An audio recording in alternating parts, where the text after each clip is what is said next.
I'm a giver by nature. It's hardwired into my DNA. I much prefer giving rather than receiving. As such, I truly enjoy helping people. Over the years, I've dispensed thousands of marketing tips through the many syndicated articles I've written, on my blog, through my marketing consulting service, videos like this one, and on a variety of internet marketing small business forums. Yet, despite the quality marketing information myself and other marketing experts have dispensed over the internet, I continue to see newbies making the same mistakes year after year after year. So, I decided to create a 10-step success blueprint for newbies. 1. Don't rush the process. You're excited about starting your new business, as well you should be. I understand that. But what's the hurry? Does it really matter whether you start your business now, or a few months from now when you'll be much more prepared? It's sort of like studying before you take an important test. Being prepared will reduce your chance of failure, and increase your chances for success as well as reduce the number of mistakes you'll make. So, take your time, and do it right the first time. It will save you a great deal of heartache and frustration, not to mention money. Learn as much as you possibly can about starting and running a business, before you actually start a business. In that regard, I highly recommend you purchase the book, Starting Your Own Business by Entrepreneur Magazine's Riva Lisonsky. Yes, Entrepreneur Magazine. Need I say more?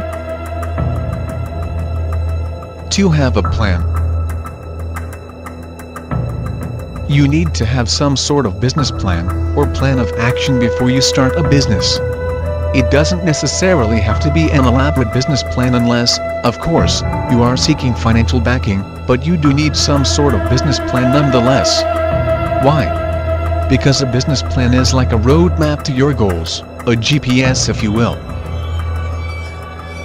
Instead of wandering aimlessly, with a map and a clear plan of action, you not only increase your odds of getting to your destination, you'll get there a whole lot faster.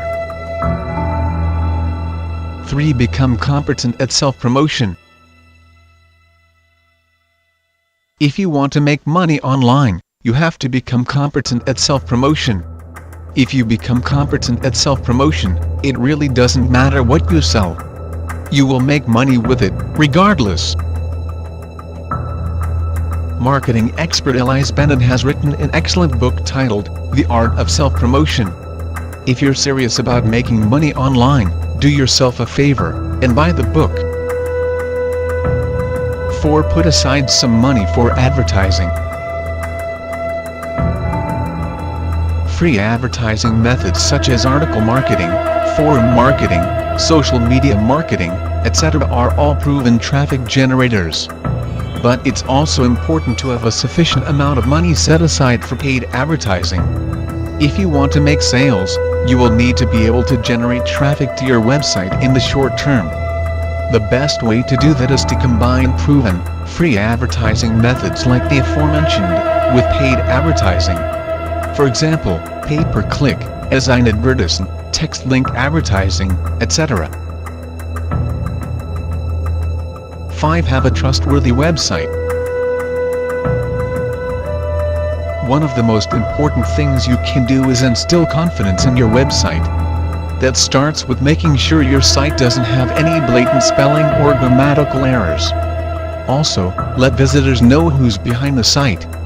I highly recommend using your picture, but absent that, at least let visitors know who's running the business and what their exact role is. Also, make sure all transactions are secure, and be sure to spell out your guarantee and refund policy in detail. If you use PayPal, display your PayPal verified logo. In addition, make sure your contact information, as well as all testimonials, are conspicuous. If you are a member of the Better Business Bureau, link directly to your BBB report from your site. Finally, purchase your own domain name. Having the names Homestead, WordPress, or Blogger in your domain name gives the appearance you're not serious about your business. If you aren't serious, that's fine. No harm, no foul. But if you are serious, spend a few dollars and purchase your own domain name. 6. Make a good first impression. If you have never built a website from scratch before, don't experiment with your first website. You don't want visitors' first impression of your business to be a poorly designed, non-user-friendly website. Either use a professional-looking template, or hire a professional website designer to build your website for you. Remember the old adage, you never get a second chance to make a first impression. How true that is. 7. Understand why people buy. Convincing people to buy what you're selling is one thing.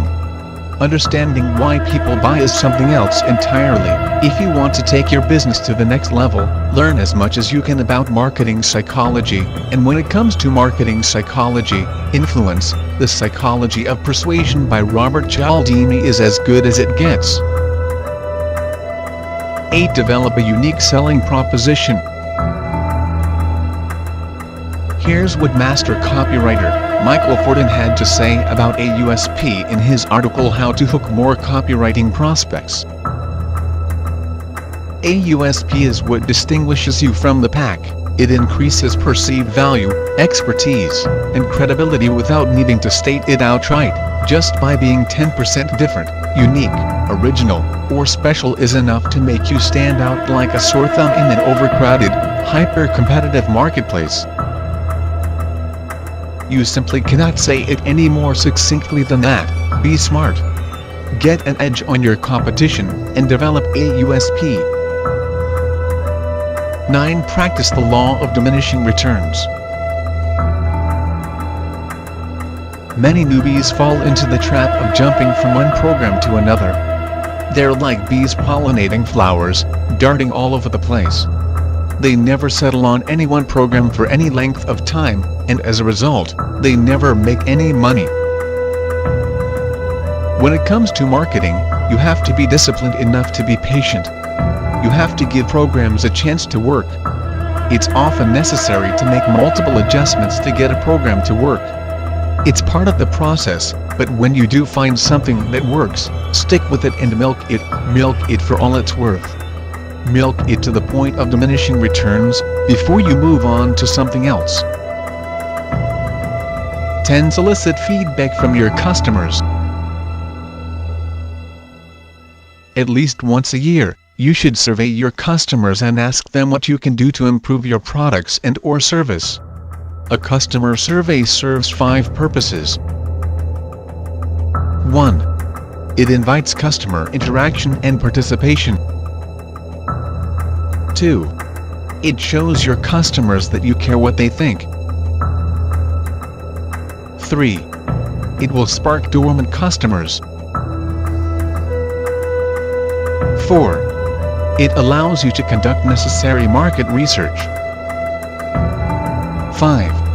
It allows you to communicate with your customers without the usual sales pitch, which could, in fact, create more sales.